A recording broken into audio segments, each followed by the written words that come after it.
नमस्कार दोस्तों। बिहार के मुख्यमंत्री नीतीश कुमार का एक वीडियो या यूं कहिए कि एक तस्वीर वायरल हो रही है। राहुल गांधी से जब वो दिल्ली में मिल रहे थे, उस समय कांग्रेस के कई नेता और उनकी अपनी पार्टी जेडीयू के नेता भी थे। तो राहुल गांधी से जिस अंदाज में नीतीश कुमार मिले, उन्होंने झुक करके जो प्रणाम किया राहुल गांधी को, उसको लोगों ने पकड़ लिया। क्योंकि यह अंदाज किसी बड़े आदमी का अपने से छोटी उम्र के आदमी से मिलने का आमतौर पर नहीं होता है। और नीतीश कुमार अगर राहुल गांधी का हाथ पकड़ के झुक करके उनको नमस्कार कर रहे हैं, तो इसको अमर्यादित तौर पर लिया गया।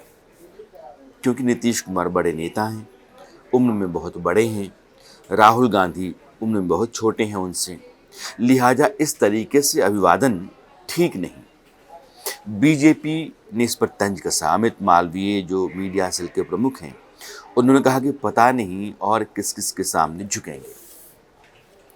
लेकिन नीतीश कुमार की तस्वीर इकलौती नहीं है। 2022 में जब योगी आदित्यनाथ की सरकार दोबारा उत्तर प्रदेश में लौटी और उनका शपथ ग्रहण समारोह चल रहा था, उस दिन नीतीश कुमार को भी बुलाया गया था, क्योंकि उस समय वो बीजेपी के सहयोगी दल के तौर पर थे और एनडीए का हिस्सा भी थे। इसलिए वो वहाँ आए और प्रधानमंत्री नरेंद्र मोदी भी उस शपथ ग्रहण समारोह में गए हुए थे। वहाँ वो प्रधानमंत्री के साथ भी इसी तरीके से मिले जिस तरीके से राहुल गांधी से वो मिल रहे थे। बाकायदा झुक करके उन्होंने प्रधानमंत्री का अभिवादन किया था और राहुल गांधी से मिलने में रीढ़ जितनी मुड़ी थी, उससे कहीं अधिक प्रधानमंत्री से मिलने में मुड़ी थी। उस समय आरजेडी जो आज उनके साथ है, उसने ट्वीट किया। उनकी जो पुरानी बात थी, जब उन्होंने बीजेपी छोड़ करके आरजेडी का हाथ थामा था, उसको याद किया और कहा कि मिट्टी में मिल जाऊंगा, बीजेपी में नहीं जाऊंगा। अब मिट्टी में ही मिल करके पैर पकड़ने का समय आ गया है। आरजेडी का ट्वीट कमोबेश ऐसा ही था और आरजेडी ने तंज कसा था। नीतीश कुमार जब आरजेडी को छोड़कर बीजेपी के साथ थे, तब आरजेडी का रवैया है। आरजेडी को छोड़ करके जब वो कांग्रेस के नेता राहुल गांधी से मिला रहे हैं, तो बीजेपी उन पर तंज कस रही है। दिक्कत कहाँ है? दिक्कत नीतीश कुमार में है। नीतीश कुमार अपने आप को एक सुलझे, अनुभवी, परिपक्व और बेदाग नेता मानते हैं, लेकिन उनकी सबसे बड़ी कमजोरी ये है कि सत्ता की खातिर उनके पास कोई उसूल नहीं है। 2022 में जब वो लखनऊ पहुंचे हुए थे, तो उन्होंने कहा था कि योगी आदित्यनाथ बहुत अच्छा काम कर रहे हैं। उनके अच्छा काम करने का नतीजा है कि यूपी में दोबारा उनकी सरकार वापस आई। आज उनसे पूछ लीजिए, राय बिल्कुल उलट होगी। जब वो बीजेपी से अपना रिश्ता 16 साल पुराना तोड़े थे, बीजेपी ने नरेंद्र मोदी की अगुवाई में चुनाव लड़ने का फैसला किया था और प्रधानमंत्री पद का उम्मीदवार भी उस समय नरेंद्र मोदी ही होंगे, इस बात की संभावना मजबूत हो चली थी। उन्होंने अपने आप को अलग कर लिया। लेकिन 2014 के चुनाव में, जो लोकसभा चुनाव थे, उस समय जब पटकनी खाई और 2 सीटें लोकसभा की नजदीक हुई, तो उन्होंने अपना ओहदा छोड़ा।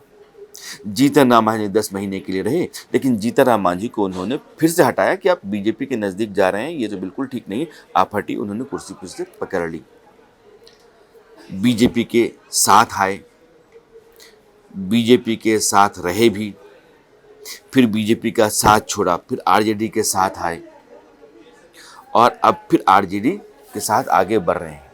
तो नीतीश कुमार बार बार सत्ता में साथी बदलने के माहिर हैं, ताकि उनकी कुर्सी जो है वो सलामत बची रहे।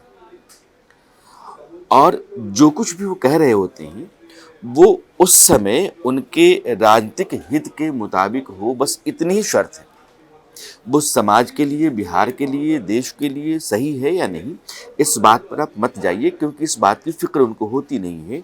उनकी अपनी कुर्सी के लिए वह बात कितनी मुफीद है, इसी से वो तय होता है कि नीतीश कुमार कह रहे हैं। जब वो नरेंद्र मोदी के साथ लौटे, तो आप उनका बयान सुनिए दिल्ली में कि नरेंद्र मोदी से मजबूत, ताकतवर नेता मैंने नहीं देखा और उनके हारने की कोई उम्मीद आगे भी नहीं। आज बात कर लीजिए। जब वो आरजेडी छोड़ करके आते हैं बीजेपी के साथ, तब जो लालू प्रसाद यादव के बारे में कहते हैं, और जब बीजेपी छोड़ करके आरजेडी में जाते हैं तब बीजेपी के बारे में जो कहते हैं।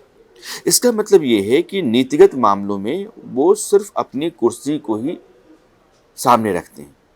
एक हवाला है, वो सिर्फ कुर्सी का है, उसके अलावा बाकी भी जितनी जितनी चीज़ें हैं वो बदली जा सकती हैं, और उनको बदलना उनके लिहाज से बहुत ज़रूरी हो जाता है, उनका सिद्धांत है।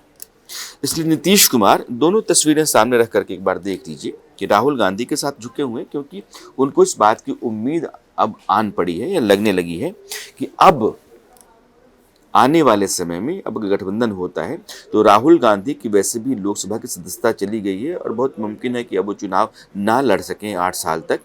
तो मेरे लिए कांग्रेस का समर्थन ज़रूरी है, और राहुल गांधी से मेरे रिश्ते बहुत अच्छे रहेंगे तो कांग्रेस मुझे ही आगे बढ़ाएगी, ज़ाहिर है ममता बनर्जी को या चंद्रशेखर राव को नहीं बढ़ाएगी। और कांग्रेस का समर्थन, जेडीयू आपस में मिल करके ये संख्या सांसदों की इतनी हो जाएगी कि बाकी दलों को आप अपनी अगुवाई में गठबंधन के तौर पर बढ़ा सको नरेंद्र मोदी के मुकाबले में। ये दीगर बात है कि नतीजा देश क्या देता है। नरेंद्र मोदी और बीजेपी के जरिए जो बाकी एनडीए के दल हैं वो चुनाव में किस तरीके से उतरते हैं, उनकी रणनीति, उनके मुद्दे क्या होंगे, उनकी तैयारियां कैसी होंगी, ये अलहदा मामला है। मैं विपक्ष में सभी दलों को एकजुट करके नरेंद्र मोदी के मुकाबले में एक मोर्चा खड़ा करने की जो कोशिश है उसकी बात कर रहा हूँ। इसमें सिर्फ चेहरे का मामला है। वो अरविंद केजरीवाल से मिले तो इसलिए कि अरविंद केजरीवाल के साथ उनके रिश्ते बेहतर रहें और अरविंद केजरीवाल अपने दल का समर्थन उनकी अगुवाई में दे दें। अगर राहुल गांधी, अरविंद केजरीवाल ये दो लोग जेडीयू के साथ खड़ा हो जाते हैं तो इन तीनों दलों के सांसदों की संख्या इतनी होगी जितनी कि बाकी किसी भी दल के पास अकेले सांसदों की संख्या नहीं होगी। लिहाजा समर्थन हमारे साथ आ सकता है। रणनीतिक तौर पर नीतीश कुमार अपनी गोटी बिल्कुल फिट बैठा रहे हैं, लेकिन वो उसको समझते हुए राहुल गांधी के साथ मिल रहे हैं। नीतीश कुमार का मतलब जितना ज़्यादा होगा उनकी रीढ़ उतनी झुकती है, आप यह मान सकते हैं। नरेंद्र मोदी को देख करके, नरेंद्र मोदी के साथ भारत की संभावनाएं, केंद्र की सत्ता और बिहार में उनके बने रहने की उम्मीद जब बेहिसाब थी तो नरेंद्र मोदी के आगे किस तरीके से थे। आज मिलेंगे तो वो तरीका दूसरा होगा। अब राहुल गांधी से मिल रहे हैं तो अब उनकी संभावनाएं, उम्मीदें कहीं और टिकी हुई हैं, इसलिए अब यहाँ ज़्यादा रीढ़ मुड़ रही है। तो नरेंद्र मोदी, राहुल गांधी से नीतीश कुमार की मुलाकात और इस मुलाकात की जो तस्वीरें हैं वो नीतीश कुमार की अपनी राजनीतिक रणनीति और उनकी जो अपनी सियासी फितरत है, सद करके काम करने की, अपने लिए सिर्फ काम करने की, अपने आगे पीछे किसी भी चीज़ को जगह ना देने की और अपनी खातिर किसी भी हद तक जाने की, उसके ही दो नमूने हैं जिनको आप तस्वीर कहते हैं।